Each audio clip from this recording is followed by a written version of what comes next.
इस पूरे कैंपस में बहन देखेंगे आप, एक विंडो भी है, वो बिना धर्म के नहीं है। अगर आप विंडो ग्रिल भी देखेंगे, ऊपर देखेंगे भी तो ग्रिल भी है, तो भी इसमें स्तूप है, चक्र, कुछ ना कुछ है बिल्डिंग में, पूरी बिल्डिंग में धर्म की कहीं ना कहीं। एक सवाल लगातार उठता है और लोगों का संशय भी है इस चीज को लेकर, तो मैं आपसे जानना चाहूंगी, जिस तरह से लोग करते हैं कि सिद्धार्थ ने 29 साल की अवस्था में पहली बार वो 4 घटनाक्रम देखे, एक वृद्ध को देखा, एक अर्थी को जाते हुए देखा, एक बीमार व्यक्ति को देखा, और भी कुछ इस तरह की घटनाएं रही। तो भंते जी, ये जानना चाहूंगी, क्या 29 उम्र की अवस्था में पहली बार वो घटना उनके सामने बुद्ध के जीवन से जुड़े हुए हैं, खासकर जब एक उनका जन्म होता है, फिर वो पैदा होते ही चलने लगते हैं, तो भंते जी इस बात में कितनी सत्यता है? क्योंकि बहुत सारे लोग इस चीज को लेकर चर्चा भी करते हैं और एक संशय भी जाहिर करते हैं कि पैदा होते ही किसी व्यक्ति का चलना बहुत एक चमत्कार। देख रहे हैं NB News 24/7 नीलम बौद्ध के साथ, और आज हूँ मैं पंजाब में जिस तरह से आप देख पा रहे होंगे कि जो ये विशाल बौद्ध विहार है, इसका मैं पहले आपको नाम बता दूं, ये बौद्ध विहार है तक्षशिला महाबौद्ध विहार, जो कि पंजाब में स्थित है। और अभी वर्तमान में मेरे साथ में भिक्खु संघ है, तो भिक्खु संघ से मैं थोड़ा सा चर्चा करना चाहूँ, खासकर इस बौद्ध विहार को लेकर। ये बौद्ध विहार कब बना, इसकी स्थापना किसने की, और इस बौद्ध विहार को बनाने के पीछे उद्देश्य क्या रहा? भंते जी, आपका स्वागत है NB News में। ठीक है, सुखियो बहन, मंगल हो। भंते जी, पहले तो आपका थोड़ा सा परिचय जानना चाहूँगी। परिचय में नाम ही बहुत है ना। मेरा नाम है भिक्खु प्रज्ञा बोधि थेरो, और तक्षशिला की जिम्मेदारी भिक्खु संघ की ओर से हम लोग संभालते हैं। इस तरह से लंबे समय से यहाँ रह रहे हैं, ओपनिंग के बाद से लगातार यहाँ रह रहा हूँ, देख रहा हूँ कैसे कैसे इसका विकास कैसे कैसे हुआ जी। तो भंते जी, जानना चाहूँगी, ये बौद्ध विहार कब बना और इसके पीछे उद्देश्य क्या है? ठीक है बहन, ये बिहार यूँ की बनने की प्रक्रिया तो इसकी 2004 में शुरू होती है, यूके इंग्लैंड में। पूज्य भंते चंद्रबोधि महाथेरो हैं, उनके मन में ये ऐसे विचार उठा कि कभी तक्षशिला महाविहार, तक्षशिला यूनिवर्सिटी हुआ करती थी, देश के बंटवारे के बाद फिर ये पाकिस्तान में पहुंच गई, तो जो अनेक तरह की शिक्षाएं दी जाती थी, मॉन्क ट्रेनिंग सेंटर भी हुआ करता था, बहुत कुछ शिक्षाएं वहाँ थी, तो क्यों ना भारत में फिर से ये शिक्षा इधर दी जाए, भारत में तक्षशिला होना चाहिए, और हम भिक्षुओं को ट्रेनिंग दें अच्छे से, जिससे अच्छी तरह शिक्षित प्रसिद्ध भिक्षु होंगे तो धर्म के लिए काम कर पाएंगे। ऐसा भंते के मन में विचार आया। उन्होंने उपासकों को, यूके में रहने वाले उपासक उपासिकाएँ जो भी हैं, NRI इधर से इंडिया से गए हुए, पंजाब से खासकर, दूसरे प्रदेशों के भी हैं या दूसरे देशों की भी हैं, उन्होंने उनसे बात की, तो लोगों ने कहा भंते बहुत अच्छी बात है, ये अगर बन जाता ट्रेनिंग सेंटर तो बहुत अच्छा है। तो कैसे कैसे बने, तो कोई ज़मीन होनी चाहिए। ज़मीन फिर उपासकों ने कहा ज़मीन ले लेते हैं, ज़मीन ली, भिक्खु संघ को दान दी, भिक्खु संघ ने फिर इस पर ज़्यादातर जो है ना फैसला भिक्खु संघ का था, पर पूज्य भंते चंद्रबोधि की ही देन है। उन्हें दुनिया में घूम घूम करके अनेक देशों के लोगों को जा करके उनको समझाया कि हम भारत में क्या करना चाहते हैं और किस तरह से हमारा उद्देश्य है। भारत में बुद्धिज्म जब तक नहीं होता तो दुनिया में भले ही हो, लेकिन भारत में सुख शांति आनी चाहिए, जहाँ पैदा हुआ वहीं ना हो तो ठीक नहीं है। यहाँ भी हम प्रयत्न कर रहे हैं कि ऐसा कुछ ट्रेनिंग सेंटर बन जाए। तो लोगों ने कहा बहुत अच्छा भंते, हम सहयोग करें, तो लोगों ने बहुत बढ़ चढ़ के इसमें भाग लिया और भंते ने इसको बनाया।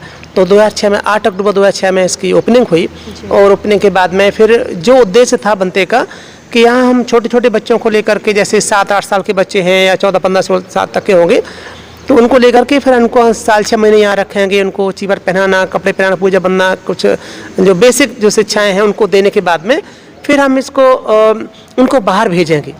श्रीलंका हर साल, ऐसे हर साल या 1-2 साल के बाद में कुछ एक ग्रुप श्रीलंका गया, तो दूसरा बिना के अध्ययन के लिए थाईलैंड जाता है, या सुदपटक के अध्ययन के लिए श्रीलंका जाता है। अब धर्म की जानकारी में जो रुचि रखता है कोई बच्चा, कोई सामने ऐसे, तो फिर वो उनको हम वहाँ बर्मा भेज देंगे। जहाँ जहाँ भंते की बहुत पकड़ है दुनिया के बहुत से देशों में, वहाँ जा कर के इनको बच्चों को हम ट्रेनिंग देंगे। उद्देश्य ये था कि ट्रेनिंग देते समय हो सकता है कुछ बच्चे उदास हो जाएं, चीवर छोड़ देंगे, तो अच्छे उपासक बन जाएंगे। और जो चीवर में रह जाएंगे तो 2 साल बाद लौटते, कोई 4 साल बाद, कोई 5-10 साल बाद लौटेंगे, तो अच्छे से प्रशिक्षित होकर के कोई बिना में बहुत आगे होंगे, कोई पटक में बहुत आगे होंगे, कोई अभिधर्म की जानकारी बहुत उनके पास होगी, और पढ़ कर के अच्छे से अनेक तरह की शिक्षा लेकर के जब आते हैं भारत में, तो यहाँ 50 जो बच्चे कुछ भी रह जाते हैं, जैसे मान लो 30 बच्चे गए, 30 बच्चे में अगर 10 बच्चे भी रह जाते हैं हमारे पास, तो 10 बच्चे होने पर भी 20 समय सपोर्ट करेंगे सद्धर्म को बढ़ाने में, उस बच्चों की मदद करेंगे। वो जो 10 बच्चे होंगे वो धर्म में काम कर पाएंगे। ऐसे 2-4-10 साल में जो बाबा साहब ने भी सोचा था ना कि बात को बुद्धमय बनाना है, तो दुखियारे तो सभी लोग हैं, सभी दुख से निकलना चाहते हैं, अनेक तरह के उपाय खोजते ढूंढते हैं ना, कि साधु सन्यासी दुख से निकलने के लिए लगे पड़े हैं। तो अगर उनको बच्चों का समझाने का तरीका अच्छा होगा, अच्छे से प्रशिक्षण उनका हुआ होगा, तो गहरी जानकारी धर्म की उनकी होगी, तो वो उनको लोगों को समझा सकेंगे, बता सकेंगे। तो भंते का ये मन में था। लेकिन धीरे धीरे करके क्योंकि हम नए परिवर्तनवादी लोग हैं, तो उस गहराई तक नहीं पहुंच पाते, उस दूरदर्शिता कम होती है, तो ज़्यादा न दूर भविष्य का सोचने की वजह से फिर कुछ न कुछ ऐसी परिस्थिति पैदा हुई कि हम पहले बच्चे आए भी, 8 बच्चे बने भी इसके लिए। ओपनिंग के समय 8 बच्चे बनने के बाद में फिर ऐसी परिस्थितियाँ पैदा हुई, हमने कहा कि कुछ नए परिवर्तनवादी लोग हम हैं, तो न जानकारी होने की वजह से तो कुछ न कुछ गड़बड़ियाँ हुई, फिर ये उद्देश्य पूरा नहीं हो सका। लेकिन पूज्य भंते जी प्रयासरत रहे। बीच में कुछ ऐसी समस्याएं खड़ी हुई कि भंते को उदास हुए, यहाँ से दूर हुए, क्योंकि कुछ न कुछ ऐसे लोग बीच में आ जाते हैं, कमेटी के माध्यम से हो जाएं या वैसे ही सामाजिक कार्यकर्ता के रूप में आकर के, तो ऐसा कर देते जो वहाँ बीचों जिस लगन से लगा हुआ होता है, उसके मन में जिज्ञासा होती है कि मैं ऐसा कुछ करूँ, पूरी एनर्जी ऊर्जा उसके लिए लगाने में वो अपने खर्च करना चाहता है। फिर धीरे धीरे कई समस्या ऐसी आई तो उद्देश्य अभी पूरा नहीं हुआ। लेकिन फिलहाल तक्षशिला महाविहार ये बहुत सुंदर है, बड़ा है, उद्देश्य की ओर बढ़ तो रहा है। उपासक उपासिकाएँ यहाँ जुड़ने लगे हैं, और जो भंते चाहते थे कि जो चूँकि सिक्खी स्टेट है, ये सिख धर्म ज़्यादा संख्या में पाया जाता है यहाँ, तो हालांकि उनसे मुझे कोई वो नहीं है, बहुत अच्छे लोग हैं, बड़े कोऑपरेट करते हैं, कभी कोई विघ्न बाधा उन्होंने पैदा नहीं किया हमारे साथ में, बहुत अच्छे से उनके बीच में रह करके कैसे कैसे काम किया जाए, तो संख्या बढ़ती जा रही। दिनों दिन बुद्ध की तरफ लोगों का झुकाव है, ध्यान साधना करने आते हैं, बुद्ध के जीवन के बारे में, सद्धर्म के बारे में जानने आते हैं, तो धीरे धीरे आगे तो बढ़ रहा है। लेकिन मूल उद्देश्य था इसको ट्रेनिंग देना, बच्चों को ट्रेनिंग करके एक यूनिवर्सिटी के रूप में इसको स्थापित करना। भविष्य में कभी न कभी एक जैसे नालंदा विश्वविद्यालय नवनालंदा बन गया, तो ये ऐसे करके कुछ विकसित हो जाए जिससे कि लोगों को सुख मिले। भंते जी, वर्तमान की अगर मैं बात करूं, वर्तमान में हम बहुत सारी चीज़ें देखते हैं, खासकर लोग धम्म की तरफ बढ़ तो रहे हैं, लेकिन जब धम्म में अपने बच्चों को दान देने की बारी आती है तो उससे कहीं ना कहीं कोसों दूर खड़े नजर आते हैं, और फिर ये एलिगेशन भी लगाते हैं कि धम्म का काम आगे नहीं बढ़ रहा है। तो खासकर जो उपासक उपासिका हैं उनके लिए क्या कहना चाहेंगे, क्योंकि धम्म को गति देने के लिए समर्पण भाव बहुत जरूरी है, चाहे वो आप बच्चे का समर्पण करें या किसी भी तरह का समर्पण भाव करें। तो क्या लगता है आज के उपासक उपासिकाओं में कहीं ना कहीं जो समर्पण भाव है उसकी कमी है? बिल्कुल बहन, बिल्कुल आपने बिल्कुल ठीक कहा, ये सच बोला कि समर्पण भाव होना ही चाहिए। किसी ने धन दिया, किसी ने धरती दी, किसी ने कुलपुत्र कुलपुत्रियाँ दिए हैं। धर्म यहाँ तक पहुँचा है जो हमें देखने को मिला है, आज हम जो उसको आचरण में उतारने का प्रयास कर रहे हैं, ये हमसे पहले भिक्खु भिक्खुनियाँ बने, कुलपुत्र कुलपुत्रियाँ निकल के आए हैं, लोगों ने त्याग किया, अपनी संतान दिए। हर व्यक्ति को अपनी संतान प्रिय होती है, लेकिन जिसको उससे अधिक धर्म प्रिय हो जाता है, कि धर्म को अधिक महत्व देने लग जाते हैं कि लोगों को सुख मिले, लोग सुख शांति को प्राप्त करें, तरक्की करें, आगे बढ़ें, इनके जीवन में सुख शांति आए। इसके लिए हम क्या कर सकते हैं? तो इसको बढ़ाने वाला कोई ना कोई समर्पित भाव से चाहिए, तो अपनी संतानें देते हैं। तो ये उपासक उपासिका देखने को मिलता है आजकल कि वो धर्म की बात तो करते हैं कि धर्म आगे बढ़े, उनकी सबकी जिज्ञासा है। जैसे वो कहते बाबा साहब का ऐसा उद्देश्य था कि भारत बुद्धमय होना चाहिए, तो ये सभी लोग कहते हैं, बड़ी जोर जोर से नारे लगाते हैं, लेकिन अपने बच्चों को देने को तैयार नहीं। बच्चों को देना ही पड़ेगा। दुनिया में जहाँ सद्धर्म स्थापित हुआ, जहाँ गया भला फूला है, आज भी दुनिया में जहाँ है वहाँ भिक्षु बहुत संख्या में हैं। जब तक लोग उपासक उपासिकाएँ अपने धर्म को आगे बढ़ाने के लिए अपने बच्चों को, संतानों को नहीं देते, बेटा बेटियों को नहीं देते, पुत्र पुत्रियों को नहीं देते, तब तक धर्म आगे नहीं बढ़ सकता। ये कोरी कल्पना है। बूढ़े बुजुर्ग लोग आ जाते, रिटायरमेंट के बाद नौकरी वाले आ जाते हैं, या फिर मान लो उम्र दराज हैं वो आ जाते हैं, तो उनको हम सिखा भी नहीं पाते। सिखाने पास का तो कहते तुम्हारे जैसे मेरे पोते हैं, ऐसा कह देते हैं, नाती पोते तुम्हारे जैसे। तो सीख भी लें तो कुछ नम्रता रखते, सीख भी लेते हैं, तो तब मरने का समय आता है, 2-10 साल मरने को तैयार हो जाते हैं। तो हमारा काम वहाँ तक जो बढ़ना चाहिए बढ़ नहीं पाता। नई उम्र के बच्चे देंगे उपासक उपासिकाएं तो बहुत अच्छा देना चाहिए। जब तक युवा पीढ़ी नहीं आई, जिस तरह से सम्राट अशोक ने अपने दोनों बच्चों को मतलब धम्म के लिए दान कर दिया, और मतलब इतना विशाल साम्राज्य उनके पास रहा, लेकिन उससे बिल्कुल एक साइड में हट के मानव कल्याण के लिए उन्होंने दोनों बच्चों को दान किया। लेकिन आज वही चीज़ें भंते जी हमें देखने को मिल रही है कि एक तरफ सम्राट अशोक रहे जिन्होंने पूरा जीवन, खासकर अपने बच्चे भी धम्म को दान दे दिए, लेकिन आज वर्तमान में हम देखें तो ऐसा हमें दृश्य दूर दूर तक नज़र नहीं आता है। और जिस तरह से अभी बात किया आपने कि जो रिटायरमेंट के बाद कुछ पर्सन आते हैं, जबकि मैं कि खुद उनकी सेवा कोई दूसरा करे।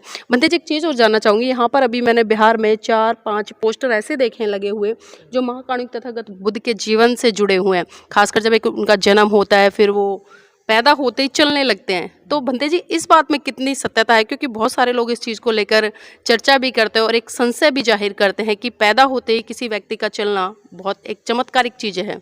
हाँ, जो अंतिम देहधारी होते हैं, अयमंतमा जाति नद्दानि पुनर्भवति, है ना, ऐसे कहते हैं। उनको कहा जाता है कि वो उन्हें बोले भी हैं, अग्गोमस्मि लोकस्य जेठोमस्मि लोकस्य सेठोमस्मि लोकस्य अयमंतमा जाति नद्दानि पुनर्भवति। मैं संसार में अग्र हूँ, ज्येष्ठ हूँ, श्रेष्ठ हूँ। यह मेरा अंतिम जन्म है, आगे जन्म नहीं होगा। तो जन्मों जन्मों तक, क्योंकि हम जानते हैं, बुद्ध को ठीक से पढ़ने समझने वाले लोग इस बात को जानते हैं कि बिना पारमिताओं के कोई व्यक्ति दुख से निकल नहीं सकता, बुद्ध बन नहीं सकता। बुद्ध बनने वाला तो पारमिताएं, उपपारमिता, परमत पारमिता 30 तरह से पूरी करता है। तो उसका पुण्य बल ही इतना होता है कि वो ऐसे चमत्कारी काम उनके साथ होते हैं। उनके जन्म से पहले हुए, जन्म के समय भी हुए, ऐसा घटता रहा है। एक जानवर, हिरण का बच्चा चल सकता है, जब वो पैदा होने कुछ समय बाद में खड़ा हो सकता है अपने चारों पैरों से। गाय का बच्चा खड़ा, भैंस का बच्चा खड़ा हो सकता है। तो क्या कोई पुण्यवान व्यक्ति नहीं खड़ा हो सकता? संभव है। त्रस्यान योनि में दुर्गत में गया हुआ है वो जानवर, वो हिरण है, कुत्ते बिल्ली गधे घोड़े जो बच्चे पैदा होते हैं इनके, ये दुर्गत में गए हुए। तो अपाय लोक है ना, ये त्रस्यान योनि है, इसमें गया हुआ व्यक्ति अपुण्यशाली है, पुण्य नहीं उसका इतना, तब भी वो खड़ा हो सकता है अपने दूध पानी के लिए या कुछ अपनी भोजन की तलाश में, कुछ भी सही। पर ये क्या ये पुण्यवान व्यक्ति नहीं हो सकता जिसने 4 असंख्य 1 लाख करोड़ तक पारमिता पूरी की हो? ये संभव है कि ऐसा हो जाता है कि उनके साथ विशेष घटनाएं घटती हैं और जीवन भर घटती रही उनके साथ में, क्योंकि अद्भुत पुरुष होते हैं वो। मतलब वास्तविकता है इस घटना में। बिल्कुल बहन। भंते जी, जिस तरह से वो 4 चीज़ें हैं, जब उनको एक व्रत दिखाई दिया और एक बुजुर्ग जो कि जीर्ण शीर्ण अवस्था में था, बीमार था, और एक अर्थी जाते हुए, तो उन कई चीज़ों को देख कर उनके जीवन में बहुत बड़ा परिवर्तन आया। तो इस चीज़ को भंते जी थोड़ा सा डिफाइन करें। बहुत अच्छा बहन, अच्छा पूछा आपने, क्योंकि इसको लेकर मुझे भी लोग बहुत पूछते रहते हैं और संदेह व्यक्त करते हैं। मुझे कभी कभी इस बात को सुनना भी पड़ता है, क्योंकि लोग कहते बनते आपने क्या कि इनसे कोई व्यक्ति घर छोड़ता है, ऐसे करता है। सच तो यही है कि जब कोई बोधसत्व होता है, अंतिम देहधारी होता है, तो इन संसार के अनित्यता को ही देखता है, वो दुख ही को देखता है। ये विशेष घटना होती है। जैसे मान लो अभी हम शमशान घाट में जाते हैं, कोई बहुत धन संपत्ति वाला व्यक्ति मरता आता, बड़ा संभ्रांत व्यक्ति मरता है, ये बहुत प्रसिद्ध दुखी व्यक्ति मरता है, तो हमारे आंसू निकल जाते हैं। वहाँ अनित्य बोध होता है, होश जगता करे संसार कितना अनित्य है, कुछ भी तो यहाँ ऐसा नहीं है, कितना अनित्य क्षण भंगुर नष्ट होने वाला है। देखो इतना धन संपत्ति, इतना वैभव, इतना काम करने वाला व्यक्ति भी मर गया, वहाँ थोड़ा संवेग जागता है। तो जब कभी कि बुद्ध बनने वाले व्यक्ति में, अंतिम देहधारी बोधसत्व में धर्म संवेग जागता है, तो इन्हीं को देखे आखिर बूढ़ा क्यों होता है, रोगी क्यों होता है, क्यों व्यक्ति मरते हैं। तो ये दुख, ये चित्त पे एक विशेष घटना होती है उनके साथ। जैसे हमें कभी कभी छूती है, उनको व्यक्ति को ये उनकी सामान्य घटना नहीं होती है। किसी व्यक्ति का बूढ़ा होना और क्या वजह है, रोगी हो जाना, मर जाना क्या वजह है। तो ये इस तरह से इसको जानने के लिए उन्हें विरक्त भाव, बैराग उत्पन्न होता है कि जब मैं ऐसे ही हो जाऊंगा, मेरे आति बंधु ऐसे हो जाएंगे, तो इसका मतलब क्या है, क्या इसका अंत कुछ भी नहीं, ये ऐसे होते चले जाना है, कहीं तो इसका अंत होना चाहिए कहीं ना कहीं। तो इसका मैं, दुनिया भर के लोग खोजने में लगे हैं लेकिन नहीं खोज पाए। मुझे प्रयास करना चाहिए, मैं भी प्रयास करूं ताकि ऐसा क्यों होता है, वजह क्या कारण है कि लोग ऐसे ऐसे हो जाते हैं, इसको प्राप्त होते हैं। तो इसलिए वो खोजने के लिए निकलते हैं। भंते जी, एक सवाल लगातार उठता है और लोगों का संशय भी है इस चीज़ को लेकर, तो मैं आपसे जानना चाहूँगी, जिस तरह से लोग करते हैं कि सिद्धार्थ ने 29 साल की अवस्था में पहली बार वो 4 घटनाक्रम देखे, एक वृद्ध को देखा, एक अर्थी को जाते हुए देखा, एक बीमार व्यक्ति को देखा, और भी कुछ इस तरह की घटनाएं रहीं। तो भंते जी, ये जानना चाहूँगी, क्या 29 उम्र की अवस्था में पहली बार वो घटना उनके सामने घटी थी? वैसे तो चूंकि जन्म के समय जब भविष्यवाणी की गई थी, जो असित ऋषि ने बोला जब, तो पिता बड़े सावधान हो गए थे। उन्होंने कोशिश की थी कि कोई ऐसा व्यक्ति उनके सामने ना आए, क्योंकि उन्होंने बता दिया था कि जब भी कभी ग्रह छोड़ेगा, गृह त्याग करेगा, ग्रह त्याग चक्रवर्ती सम्राट बनेगा, घर छोड़ेगा, तो ये इस बूढ़े को, रोगी को, मरे को देखेगा, है ना, सन्यासादी को देखा। तब ये है ना, क्योंकि ऐसे लोगों को लगा कि ऐसे ही ऐसा होता रहा है बुद्ध बनने वाले महापुरुषों के साथ में, तो ये ऐसा होगा। तो इस वजह से वो सावधान बहुत थे, लेकिन फिर भी चूंकि माता पिता भी बूढ़े हो रहे थे, देखे अवश्य होंगे, उन्होंने देखे होंगे, हो सकता है कि उन्होंने देखे हों बूढ़े, रोगी, मरे हुए, या मान लो कोई सन्यासी। पर ये धर्म संवेग जागरण, अगर हम उस बातों को, उन लोगों की बात मान लें, लेकिन उन सभी चीज़ों को देखा उन्होंने, पर बात धर्म संवेग जगने की है। जब दुनिया में रोड पे लोगों के मरते रहते हैं, आती बंधु को भी कहते कोई संसार तो ऐसा ही है, मरते ही हैं, सभी पैदा मरने के लिए होते हैं, लेकिन अपना पुत्र मरता तो लगता कि अब क्या करें। तो ये विशेष घटना होती है जब ऐसी कोई बात छू जाती है, उस चिंतन मंथन करना शुरू कर देते, विचार करते कि आखिर ये होता क्यों है। देखो अब तक घरों में झगड़े कितने लोगों में होते हैं, है ना। कितने लोग घरों में झगड़े होते हैं ना, घर नहीं छोड़ पाते। देखिए एक कभी ऐसी बात छू जाती है, लोग एकदम से जान भी दे बैठते हैं या घर छोड़ देते हैं, ऐसा होता है ना। बात चुभने की है, बात विचार करने की, चिंतन मंथन उन्होंने किया कि आखिर ये क्यों होता है। तो 4 घटना वो देखते हैं, उन पर बहुत गंभीरता विचार किया, ऐसा एकदम से उनको जोड़ लिया आपस में कि अरे ये बूढ़ा होना, रोगी होना, मर जाना, ये उद्देश्य तो मन जीवन का नहीं होना चाहिए। कम से कम ये सन्यासी बैठा, बिच्छू बैठा, ये तब भी ठीक है। कम से कम ये तो सबको, जैसे मान लो आंधी बंधु छोड़ ही दिए तो उनके मरने का तो उसको नहीं होगा, उनको कष्ट होगा, उनको तो चिंता नहीं रहेगी, क्योंकि तो उनके पास जाने का है ही नहीं। इस तरह से उनके मन में ये बात जागी, उन्हें चिंतन किया और फिर गृह त्याग करने का मन बनाया। क्योंकि ये बात लोग भले ही कुछ भी किस तरह से कहते रहें, पर है ऐसा ही। सम्यक संबुद्ध बनने वाला व्यक्ति जो अंतिम देहधारी होता है, वो इन चीज़ों को देखता, देख करके उन गंभीरता से विचार करता, क्योंकि उनके लिए सिद्धांत विशेष थे, घटना विशेष थी उनके लिए। तो उन घटनाओं को देख करके, और वो हालांकि ये किसी मनुष्य की घटना नहीं थी, सिद्धार्थ घर छोड़ने का समय आ गया। बुद्ध वचनों में आता है, आप पढ़ेंगे बुद्ध वचनों में कि आता कि सिद्धार्थ के घर छोड़ने के समय काम भोगों में लिप्त रहते रहते सबको देख लिया, एक अंत तक पहुंच गया है। एक अति 2 एक्सट्रीम है, 2 अंत है, एक काम सुख लेकर एक अत्यकल मथान हो। बहुत काम भोगों का जीवन जीना, एक बहुत कठोरता का जीवन जीना। तो सिद्धार्थ ने काम भोगों का जीवन पूरी तरह से जी लिया है, अब इसे गृह त्याग का समय आ गया है। तो उन्होंने अपने बल से आकर रिद्धि से, वो केवल सिद्धार्थ देखते थे, उनका छंद देखता था, आने लोग नहीं समझ पा रहे थे कि हो क्या रहा है, लेकिन वो दोनों देख रहे हैं, वो घटना घटती थी तो वो देखते थे कि उन्होंने प्रकट किया था कि इस घर छोड़ेगा तो ऐसे छोड़ेगा, क्योंकि सभी जो बुद्ध बने हैं, वो बुद्ध बनने वाले लोग ऐसे ही घर त्याग किए हैं। तो इसलिए वो घटनाएं घटाई गई और सिद्धार्थ देखी और संवेग जागा और वो गृह त्याग कर देते हैं। भंते जी का आखिरी सवाल लेना चाहूँगी, क्योंकि ये काफ़ी विशाल बुद्ध विहार है और जो धम्मा होल है, क्योंकि हमने जो पंचशील के ध्वज देखे हैं, कहीं ना कहीं इस तरह की अगर मैं बात करूँ तो मैंने अपने जीवन में पहली बार देखा इतना विशाल, और वो भी कपड़े से बनाया गया है, पूरी की पूरी छत। तो ये आइडिया कैसे आया और इसके पीछे उद्देश्य क्या रहा भंते जी? साधु साधु बहन, हमारे मन में क्या होता था कि इसमें चूंकि नालंदा ये है ना, ये ऐसे उल्टी यू आकर का बना ना, यानी अजंता स्टाइल में बना हुआ, अजंता गुफाएं के हिसाब से, तो इसमें ईको बहुत बनती थी। इसके लिए आर्किटेक्ट, बहुत सारे आर्किटेक्ट बुलाए हम लोगों ने, बहुत प्रयत्न किया, बनते चंद बोधी भी लगे रहे, बहुत उन्होंने प्रयास किया कि आखिर ईको बनना बंद हो। हम जैसे आप बात कर रहे हैं हम लोग, ऐसे हम नहीं कर पाते थे। तो फिर ऐसे क्या हुआ, एक बार जो है ना प्रोग्राम रखा मैंने, विजयदशमी का प्रोग्राम रखा, विजयदशमी का। उस बहुत ज़्यादा उपासक उपासिकाएं होते हैं, वो 2 प्रोग्राम बहुत बड़े होते हैं, एक विजयदशमी होती है, दूसरा बाबा साहब की जयंती होती है, बाकी छोटे छोटे हो जाते हैं लेकिन होते अच्छे हैं। उसमें हमने प्रयोग करके देखा कि आखिर उसको कैसे रोके। इको जो बनती है तो ऊपर टकराने से बनती है, आवाज़ टकराती तो लौट के आती ना, वो आने से इको आवाज़ गूंजती है। तो हम ऐसा कुछ करके देखते, फिर हमने टेंट लगवाया इसमें।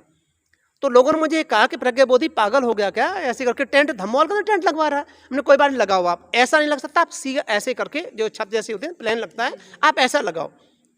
तो उपासक बोला, भंते आप सच में लगवाना चाहते हैं? हाँ लगवाना चाहते हैं, आप लगाओ, बस आपको टेंट लगाने का काम है बस। तो पिलर खड़े करके टेंट लगा देता है, ऊपर से तिरपाल डाल दी, टेंट का नीचे टेंट बंधवाया, चुन्नी होती है, क्या चुन्नी है, पतला पतला होता है, तो वो ऊपर तिरपाल डाली।